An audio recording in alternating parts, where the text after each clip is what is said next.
Autobiography of Theodore Roosevelt, Chapter 4, In Cowboy Land, Part 2.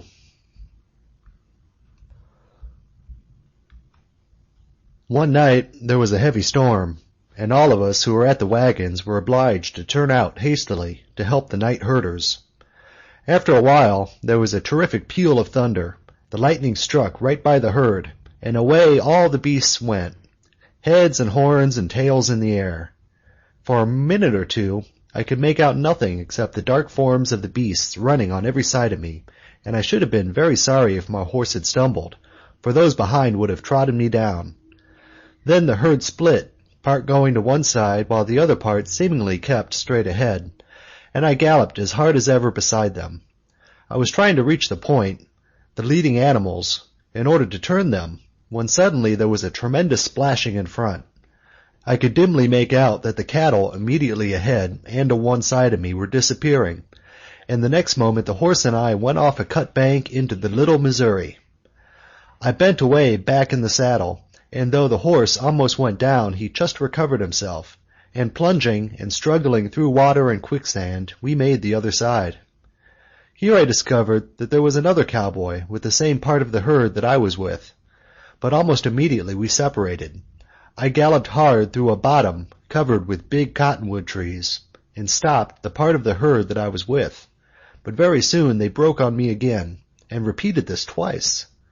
Finally, toward the morning, the few I had left came to a halt.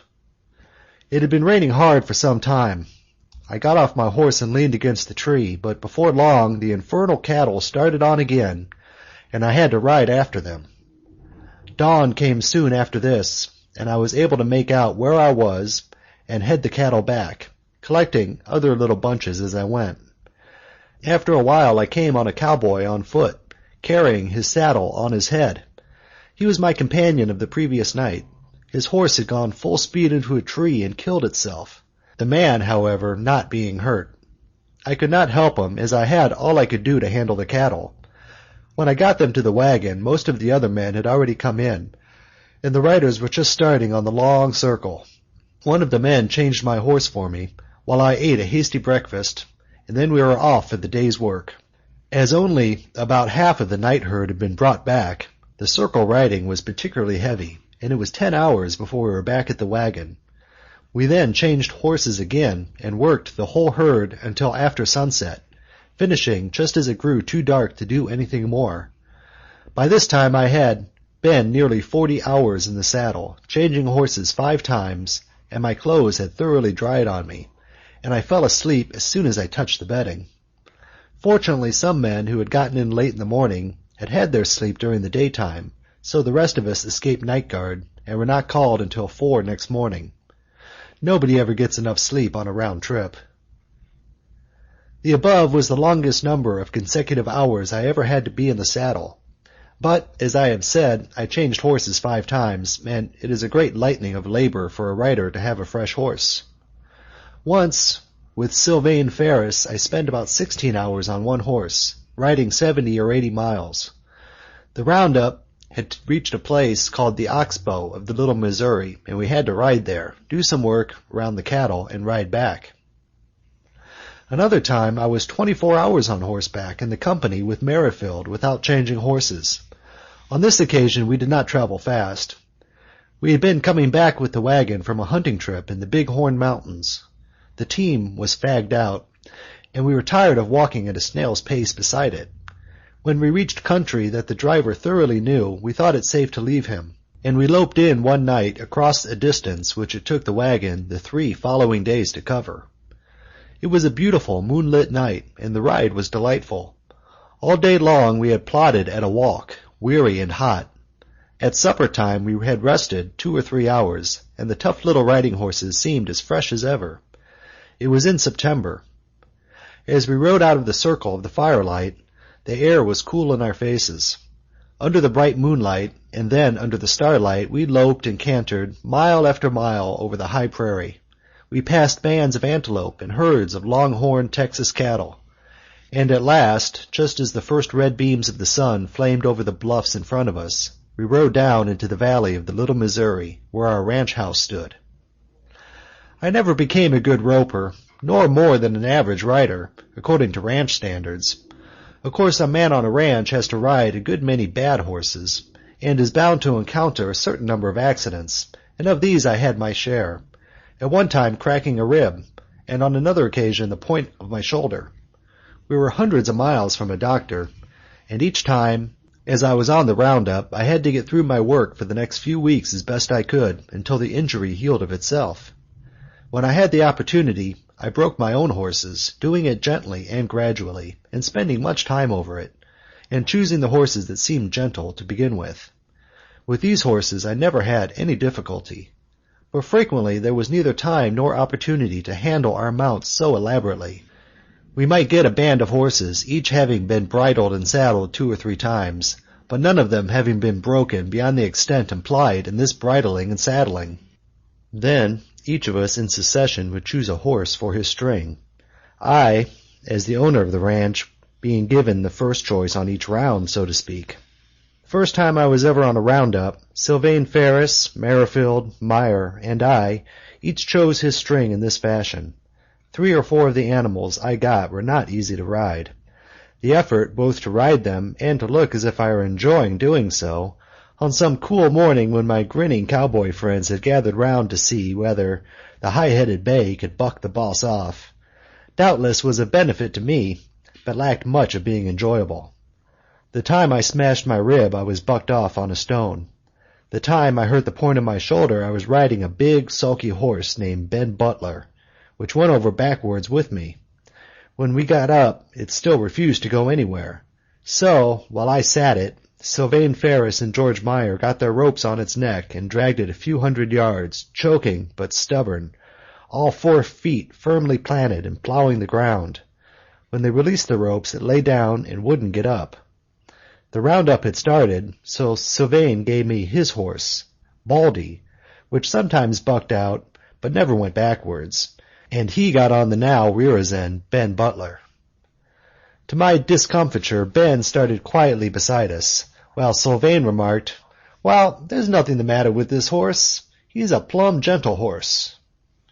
Then Ben fell slightly behind, and I heard Sylvain again, "That's all right. Come along. Here, you. Go on, you. Ha-ha, fellows. Help me out. He's lying on me." Sure enough, he was, and when we dragged Sylvain from under him, the first thing the rescued Sylvain did was to execute a war dance, spurs and all, on the iniquitous Ben. We could do nothing with him that day. Subsequently we got him so that we could ride him, but he never became a nice saddle horse. As with all other forms of work, so on the roundup, a man of ordinary power, who nevertheless does not shirk things merely because they are disagreeable or irksome, soon earns his place. There were crack riders and ropers who, just because they felt such overweening pride in their own prowess, were not really very valuable men. Continually on the circles, a cow or a calf would get into some thick patch of bulberry bush and refuse to come out, or when it was getting late we would pass some bad lands that would probably not contain cattle, but might, or a steer would turn fighting mad, or a calf grow tired and want to lie down.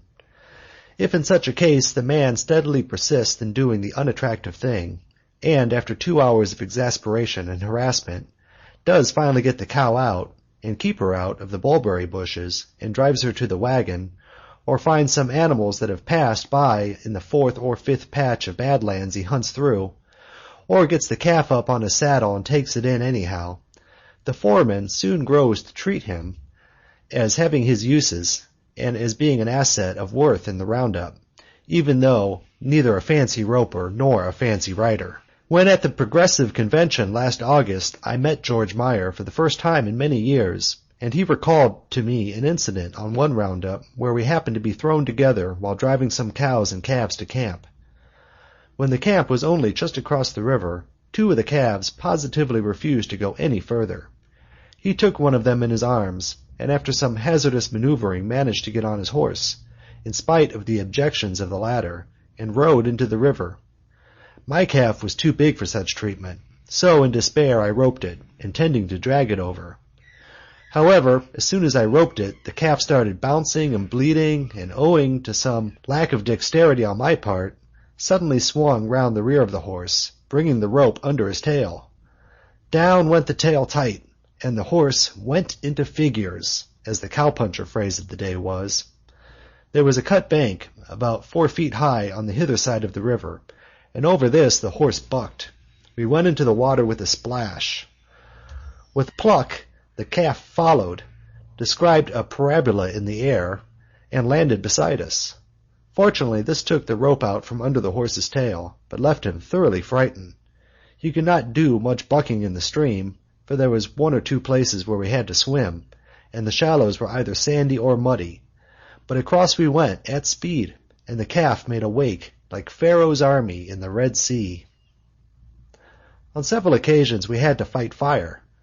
In the geography books of my youth, prairie fires were always portrayed as taking place in long grass, and all living things ran before them. On the northern cattle plains, the grass was never long enough to be a source of danger to man or beast. The fires were nothing like the forest fires in the northern woods, but they destroyed large quantities of feed, and we had to stop them where possible.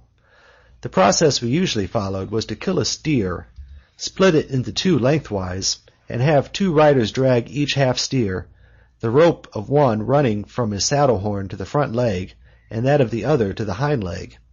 One of the men would spur his horse over or through the line of fire, and 2 would then ride forward, dragging the steer, bloody side downward, along the line of flame, men following on foot with slickers or wet horse blankets, to beat out any flickering blaze that was still left. It was exciting work, for the fire and the twitching and the plucking of the ox carcass over the uneven ground maddened the fierce little horses, so that it was necessary to do some riding in order to keep them to their work. After a while, it also became very exhausting, the thirst and fatigue being great as, with parched lips and blackened from head to foot, we toiled at our task. In those years, the Stockmen's Association of Montana was a powerful body. I was the delegate to it from the Little Missouri. The meetings that I attended were held in Miles City, at that time a typical cow town. Stockmen of all kinds attended, including the biggest men in the stock business.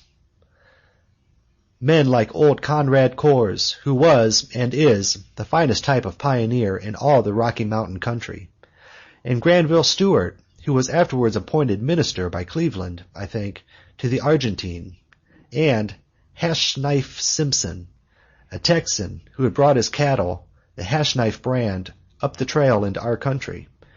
He and I grew to be great friends. I can see him now, the first time we met, grinning to me as none too comfortable. I sat a half-broken horse at the edge of a cattle herd we were working. His son, Sloan Simpson, went to Harvard and was one of the first-class men in my regiment, and afterwards held my commission as postmaster at Dallas. At the stockmen's meeting in Miles Cities, in addition to the big stockmen, there were always hundreds of cowboys galloping up and down the wide dusty streets at every hour of the day and night. It was a picturesque sight during the 3 days the meeting lasted. There was always at least one big dance at the hotel. There were few dress suits, but there was perfect decorum at the dance, and in the square dances most of the men knew the figures far better than I did. With such a crowd in town, sleeping accommodations of any sort were at a premium, and in the hotel there were 2 men in every bed. On one occasion I had a roommate whom I never saw, because he always went to bed much later than I did, and I always got up much earlier than he did. On the last day, however, he rose at the same time, and I saw that he was a man I knew named Carter, nicknamed Modesty Carter. He was a stalwart, good-looking fellow, and I was sorry when later I heard that he had been killed in a shooting row. When I went west, the last great Indian wars had just come to an end, but there were still sporadic outbreaks here and there, and occasionally bands of marauding young braves were a menace to outlying and lonely settlements. Many of the white men were themselves lawless and brutal, and prone to commit outrages on the Indians. Unfortunately, each race tended to hold all the members of the other race responsible for the misdeeds of a few, so that the crime of the miscreant, red or white, who committed the original outrage, too often invited retaliation upon entirely innocent people, and this action would in its turn arouse bitter feeling which found vent in still more indiscriminate retaliation. The first year I was on the Little Missouri, some Sioux bucks ran off all the horses of a buffalo hunter's outfit. One of the buffalo hunters tried to get even by stealing the horses of a Cheyenne hunting party, and when pursued, made for a cow camp, with, as a result, a long-range skirmish between the cowboys and the Cheyennes. One of the latter was wounded, but this particular wounded man seemed to have had more sense than the other participants in the chain of wrongdoing, and discriminated among the whites. He came into our camp and had his wound dressed. A year later, I was at a desolate little mud road ranch on the Deadwood Trail. It was kept by a very capable and very forceful woman, with sound ideas of justice and abundantly well able to hold her own. Her husband was a worthless devil, who finally got drunk on some whiskey he obtained from an outfit of Missouri bullwhackers, that is, freighters driving ox wagons. Under the stimulus of the whiskey, he picked a quarrel with his wife and attempted to beat her. She knocked him down with a stove-lid lifter, and the admiring bullwhackers bore him off,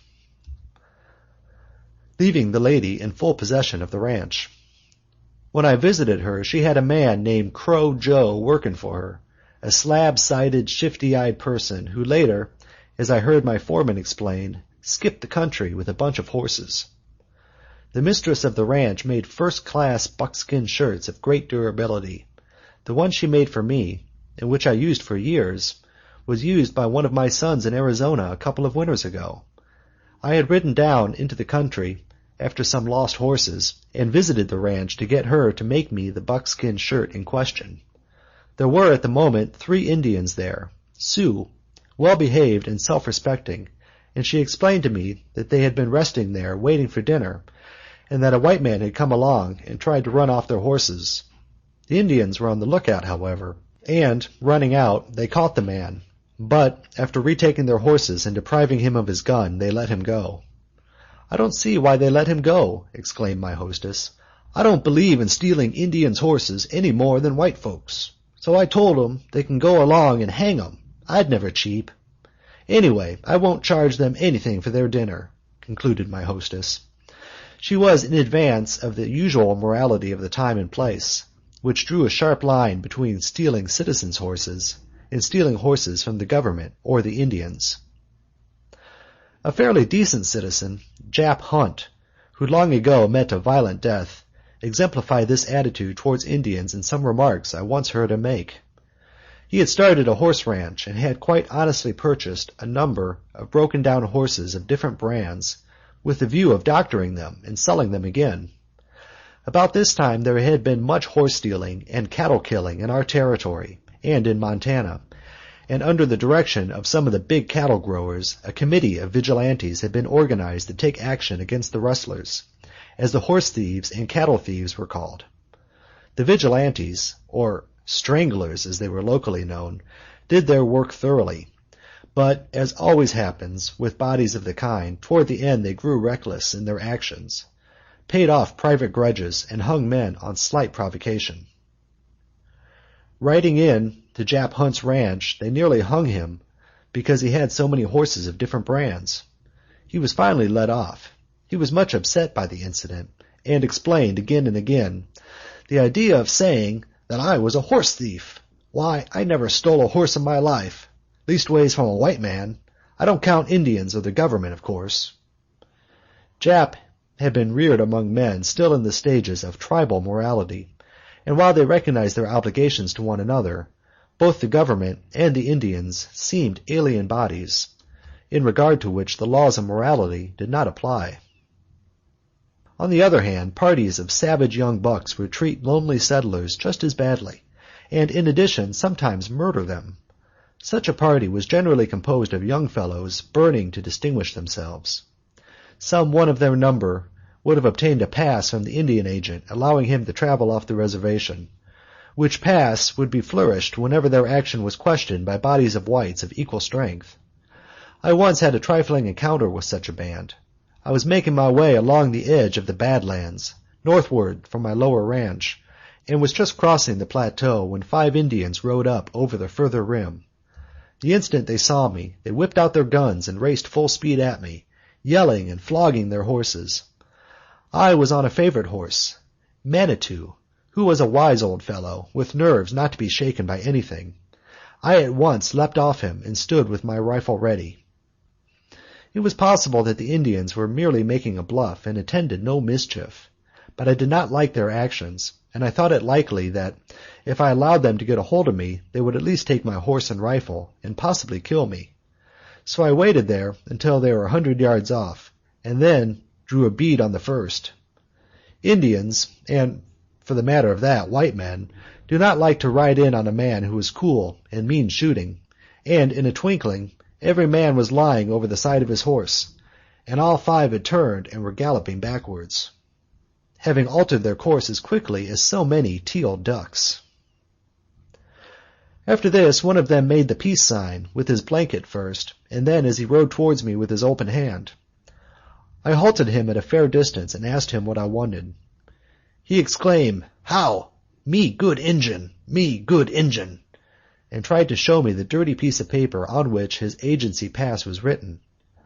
I told him with sincerity that I was glad that he was a good Injun, but he must not come any closer. He then asked for sugar and tobacco. I told him I had none. Another Indian began drifting slowly toward me in spite of my calling out to keep back, so I once more aimed with my rifle, whereupon both Indians slipped to the other side of their horses and galloped off, with oaths that did not credit at least one side of their acquaintance with English. I now mounted and pushed over the plateau to the open prairie. In those days an Indian, although not as good a shot as a white man, was infinitely better at crawling under and taking advantage of cover, and the worst thing a white man could do was to get into cover, whereas out in the open, if he kept his head, he had a good chance of standing off even 6 assailants. The Indians accompanied me for a couple of miles. Then I reached the open prairie and resumed my northward ride, not being further molested. In the old days, in the ranch country, we depended upon game for fresh meat. Nobody liked to kill a beef, and although now and then a maverick yearling might be killed on the roundup, most of us looked askance at the deed, because if the practice of beef killing were ever allowed to start, the rustlers, the horse thieves, and cattle thieves would be sure to seize on it as an excuse for general slaughter. Getting meat for the ranch usually devolved upon me. I almost always carried a rifle when I rode, either in a scabbard under my thigh or across the pommel. Often I would pick up a deer or antelope while about my regular work, when visiting a line camp or riding after the cattle. At other times I would make a day's trip after them. In the fall we sometimes took a wagon and made a week's hunt, returning with 8 or 10 deer carcasses, perhaps an elk or a mountain sheep as well. I never became more than a fair hunter, and at times I had the most exasperating experiences, either failing to see game which I ought to have seen, or committing some blunder in the stalk, or failing to kill when I fired. Looking back, I am inclined to say that if I had any good quality as a hunter, it was that of perseverance. It is dogged that does it, in hunting as in many other things. Unless in wholly exceptional cases when we are very hungry, I never killed anything but bucks. Occasionally I made long trips away from the ranch and among the Rocky Mountains with my ranch foreman Merrifield, or in later years with Tazewell Woody, John Willis, or John Goff. We hunted bears, both the black and the grizzly, cougars and wolves, and moose, wapiti, and white goat. On one of these occasions I killed a bison bull, and I also killed a bison bull on the Little Missouri some 50 miles south of my ranch on a trip which Joe Ferris and I took together. It was rather a rough trip. Each of us carried only his slicker behind him on the saddle, with some flour and bacon done up in it. We met with all kinds of misadventures. Finally, one night, when we were sleeping by a slimy little prairie pool where there was not a stick of wood, we had to tie the horses to the horns of our saddles, and then we went to sleep with our heads on the saddles. In the middle of the night, something stampeded the horses, and away they went with the saddles after them. As we jumped to our feet, Joe eyed me with an evident suspicion that I was the Jonah of the party, and said, "Oh, Lord, I've never done anything to deserve this. Did you ever do anything to deserve this?" End of chapter 4, part 2.